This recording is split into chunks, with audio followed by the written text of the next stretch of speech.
We are here today with His Excellency, Mr. Ambassador Carmelo Inguanez, Mr. Ambassador to France from Malta. So, Your Excellency, you completed a prestigious academic career by attending the universities of Malta, Oxford, Brussels, and the École Nationale d'Administration here in France, l'ENA, in 2002. Then you embarked on a busy and successful career as a diplomat for Malta, during which you held the positions at the UN Organization for Agriculture between 2011 and 2013. And in 2016, you were named permanent representative for the Maltese Republic at the United Nations headquarters in New York.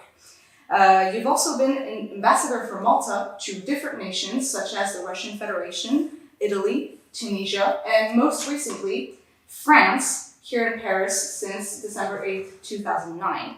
Mr. Ambassador, you also played a role in the Maltese integration to the European Union. You held a position at the permanent delegation for Malta earlier in your career, and notably you were named coordinator for international relations with the EU during negotiations for Malta's entry in the Union.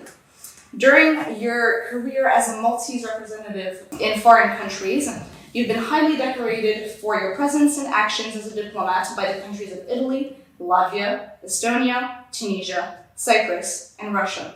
So, Mr. Ambassador, we're going to ask you a few questions, if you don't mind, about your diplomatic career. Starting with... Maybe first, so Mr. Ambassador, you had a couple of words for you to introduce this conversation. Very good. Thank you very much, first of all, for inviting me and to address you on this occasion of the UN United Nations Model Club, organized by your lycée. I am very happy to be able to exchange some views with you about my diplomatic career and what takeaways I can make from the international relations situation right now. So thank you, Mr. Ambassador, for giving us some of your time. Can you give us some your view on the diplomatic field with elements of experience, especially with regard to the United Nations? So what format of diplomatic relations is the most efficient one to you? First of all, one has to distinguish between being based in a country and having and taking care of bilateral relations. This mostly entails that you have to interact with officials of the host country.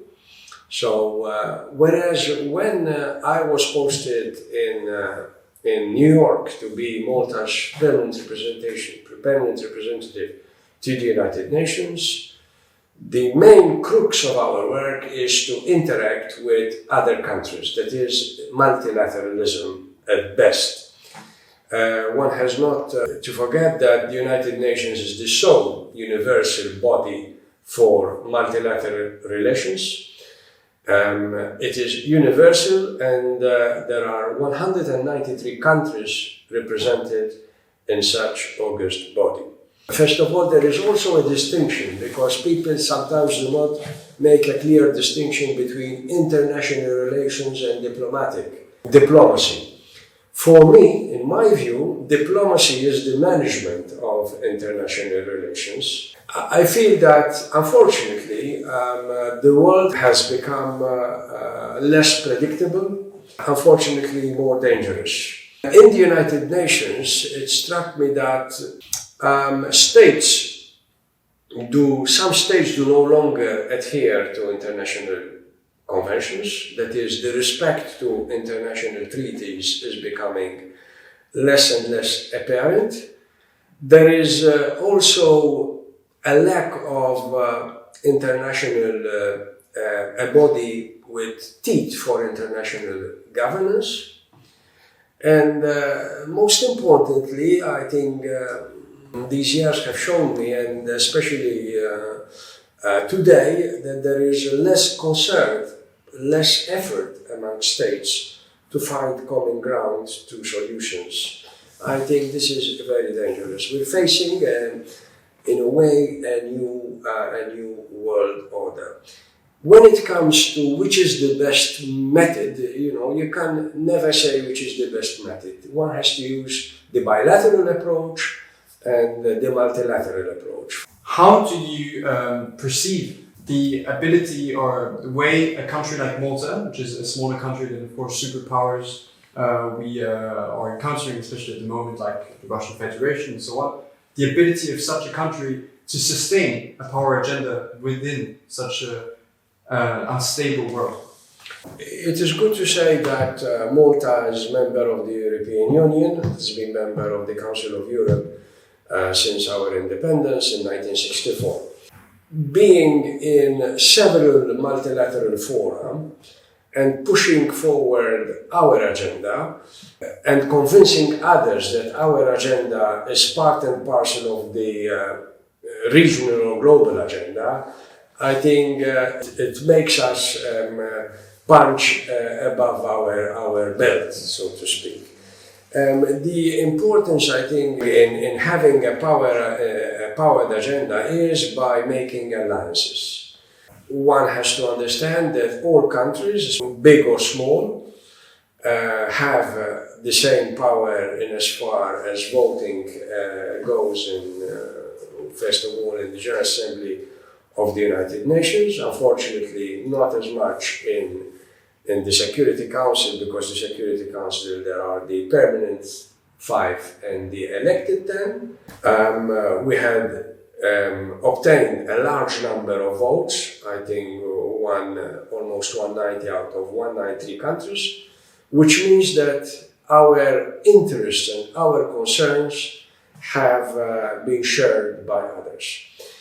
It is important to say that in order to make other countries convinced of your positions in international relations, one has to not only look at national interests, one has to look also at global concerns.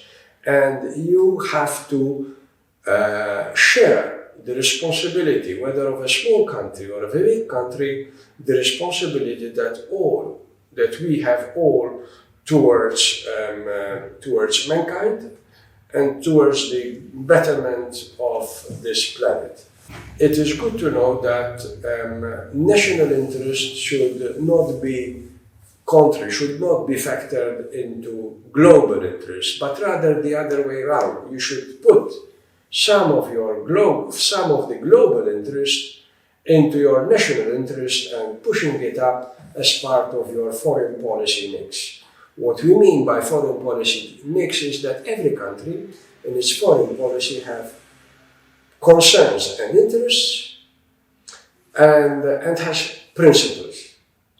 And what we should do and what we did in order to push up our foreign policy agenda is that we make sure that our foreign policy depends more on principles and of global concerns and global interests rather than a restricted, myopic view of national interests. Mr. Ambassador, you were speaking about basing the Maltese foreign policy on principles and giving a lot of importance to alliances. So when considering such a power agenda, such a foreign policy, do you see a strategic future around the Mediterranean Sea, especially with allies around the Mediterranean for Malta? The Mediterranean has always been what the French say, the corbeille, the birthplace of civilization. The Mediterranean is a sea which Malta, we say that if there is no peace and security in the Mediterranean, there will be no peace and security in Europe. And I would dare to say not even in the southern basin of the Mediterranean in North Africa and below. The Mediterranean has a lot of challenges, but has a lot of potential as well. One of the major challenges that we have is about immigration. But even we have the challenge of an equal repatriation of wealth that is generated from the Mediterranean and the Mediterranean region. we see the Mediterranean as a place where one can make people understand each other. We, for example, Malta, we are a predominantly Catholic nation, but we have very excellent relations with the Arab and Muslim world, and we understand them a lot, very well, and they understand us very well, and we often feel that we are the bridge between the southern part of the Mediterranean and the northern part of the Mediterranean. So this gives us an added value as far as our foreign policy is concerned. So now we may move on to an important subject in our United Nations conference related to the sovereignty of former Soviet states. And just to enter that subject first, I'd like to possibly hear your point of view on this precise matter of sovereignty relating to your experience in diplomacy. Yes. There is a stark difference between sovereignty and statehood. A state, to be a state, has basically three major characteristics: territory, population, and governing authorities. When it comes to sovereignty, it has an added factor. Sovereignty means that you are recognized by others, by the multilateral fora and also bilaterally by other countries. Sovereignty is statehood plus recognition. States which are not totally recognized, like Kosovo, like other areas in the world, like conflict areas. When it comes to Soviet states, then there is another important distinction to make between what is a successor state in international public law and a continuing state. A continuing state, such as Russia, which has continued from the Soviet Union, has carried on its responsibilities and liabilities. And therefore, it has carried on with its embassies and with its international conventions. A successor state is a state which do not take over the liabilities and obligations of that state. So when the Soviet Union dissolved and several states were formed, those states became new states and were recognized by the United Nations. And by means of recognition, we mean that they become, by the United Nations, we mean that they have become full members, they have been voted upon, they have written, according to the UN Charter, to the Secretary General, to be admitted in the United Nations as a full member. Then the Secretary General has had forwarded the letter to the Security Council to analyze it, evaluate it, and to recommend to the General Assembly. And then the General Assembly, by means of a vote, normally, according to the rules of procedures of the General Assembly, there is only the requirement of a 2/3 majority, but normally these decisions are taken without a vote, that is by consensus.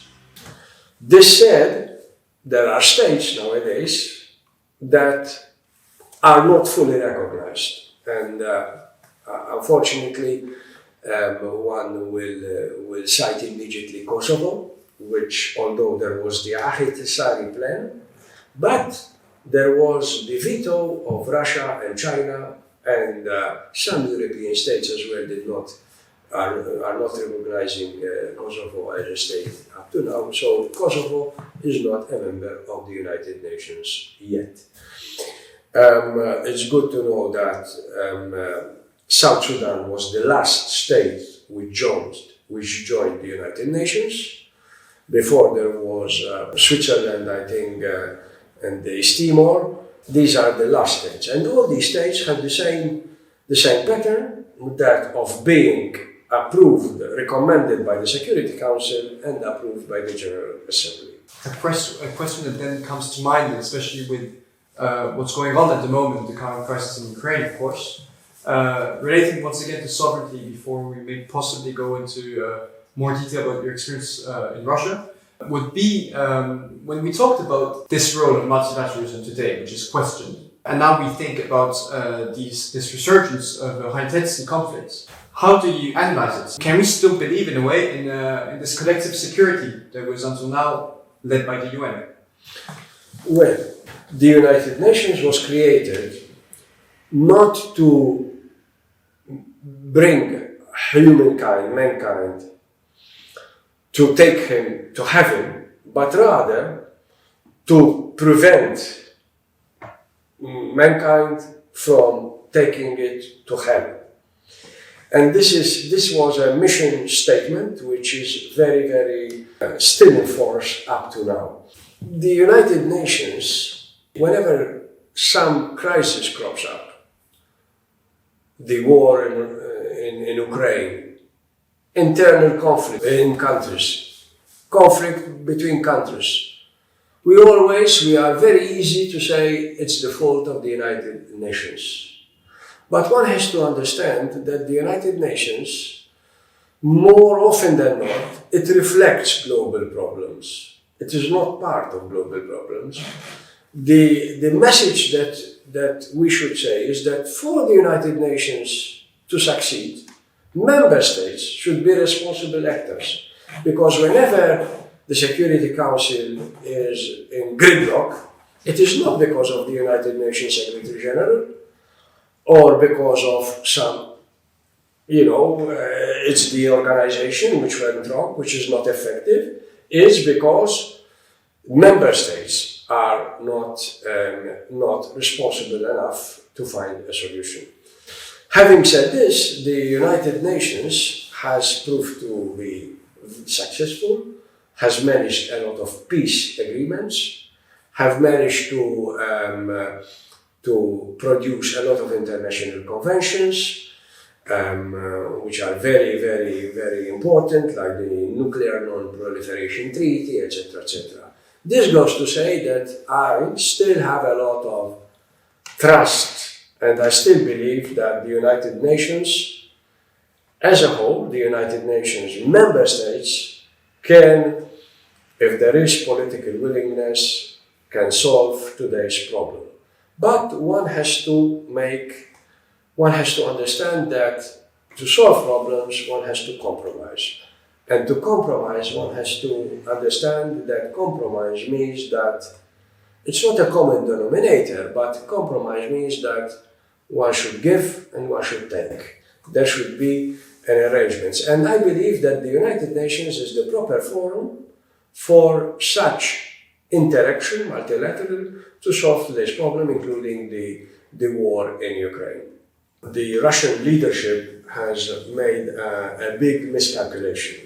They thought that Ukraine, headed by Zelensky, is weak. They thought that the European Union is weak and fragmented. And they took the chance to invade Ukraine, believing that in 4 days it will be over. And they miscalculated as well the Ukrainian determination to be free and to be democratic and to be their own masters on their own land. Of course, there is a historical background to it, but what came out of it is that the European Union has proved to be united more than ever. If Russian actions towards Ukraine were to move Ukraine away from Europe, this has totally misfired.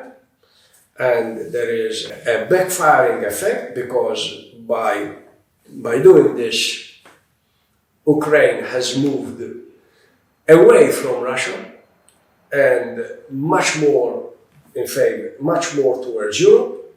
I think Russia's foreign policy was always to keep its sphere of influence, and when Putin arrived in power as president, I think what he wanted was always wanted to regain the territory lost after the Soviet Union.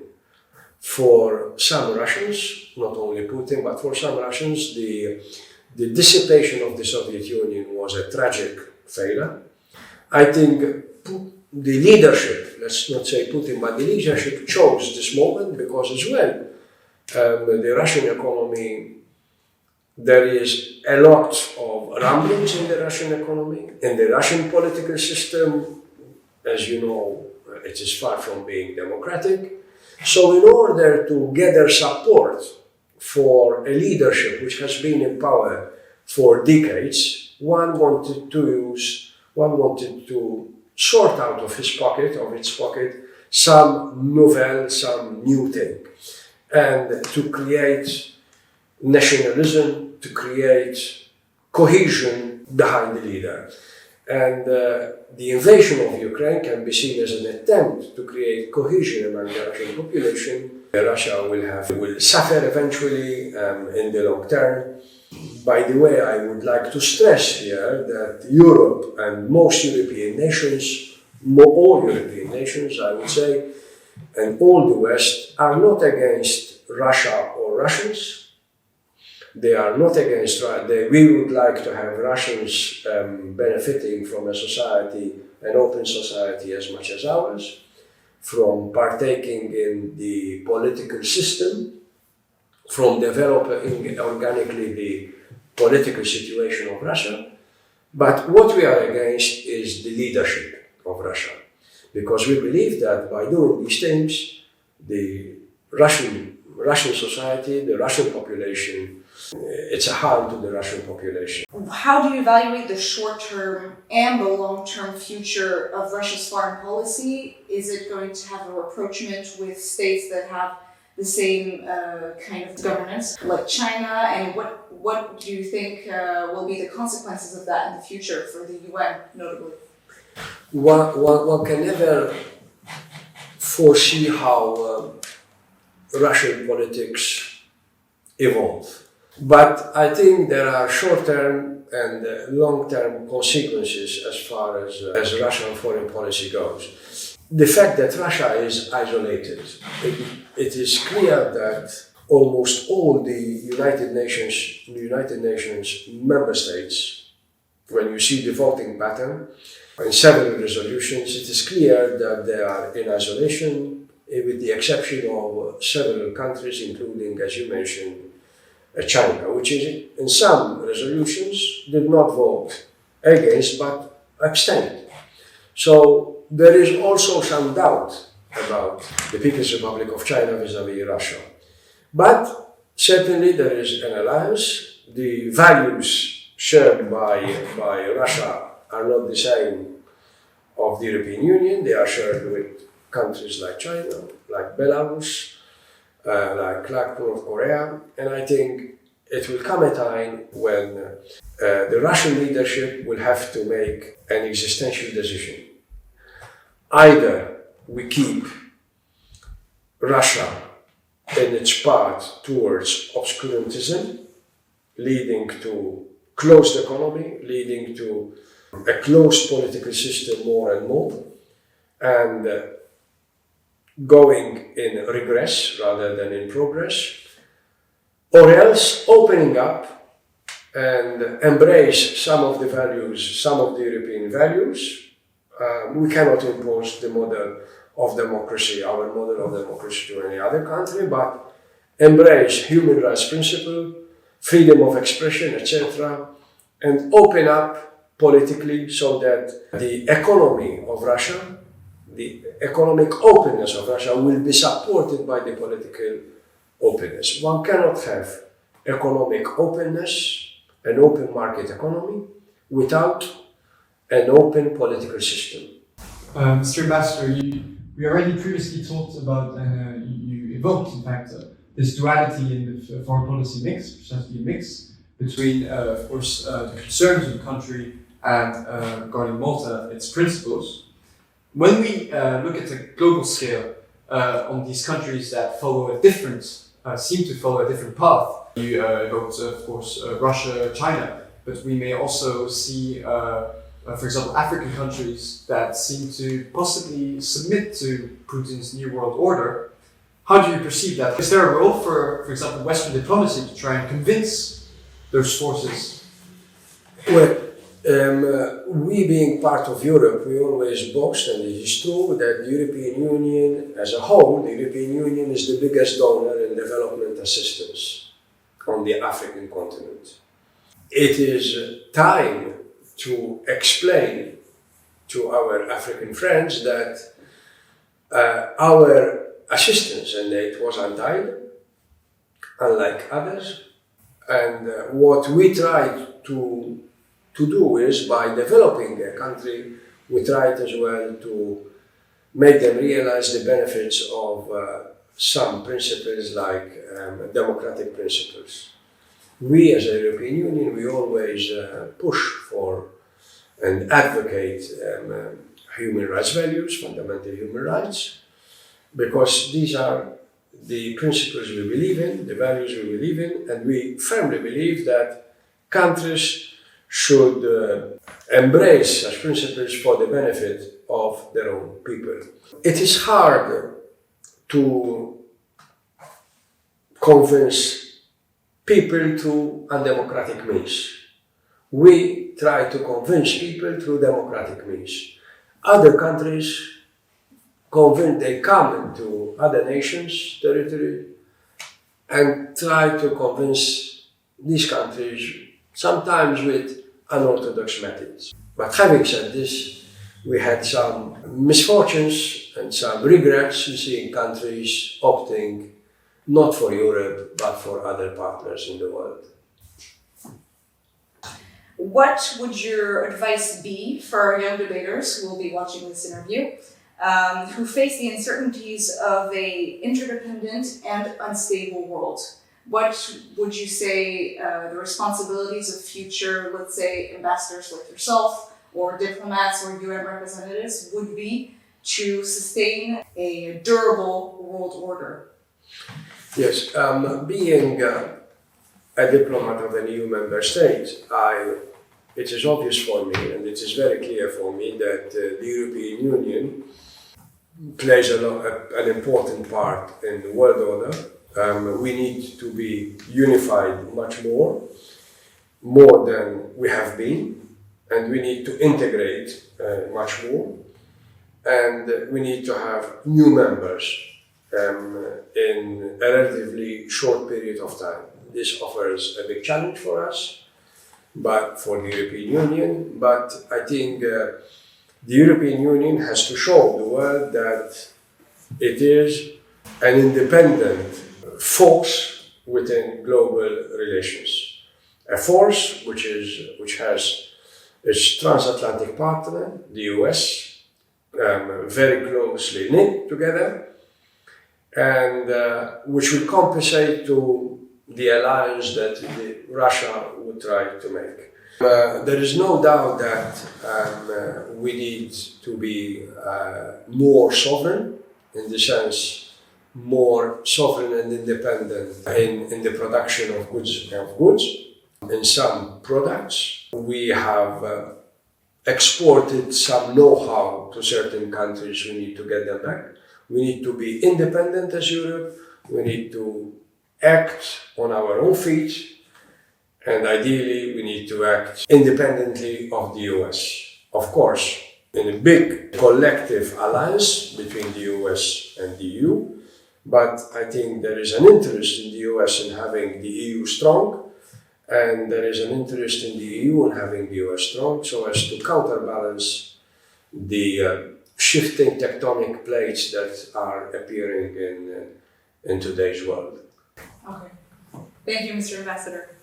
Now this discussion comes to an end, so we'd really like to thank you in the name of the whole NUN conference, the name of the Simultané de Grand Champs NUN Club, for this very interesting talk we had about your career, about diplomacy as a whole.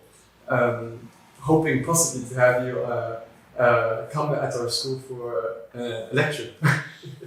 I thank you again for inviting me, and I wish you well for the conference. Thank you very much. Thank you very much.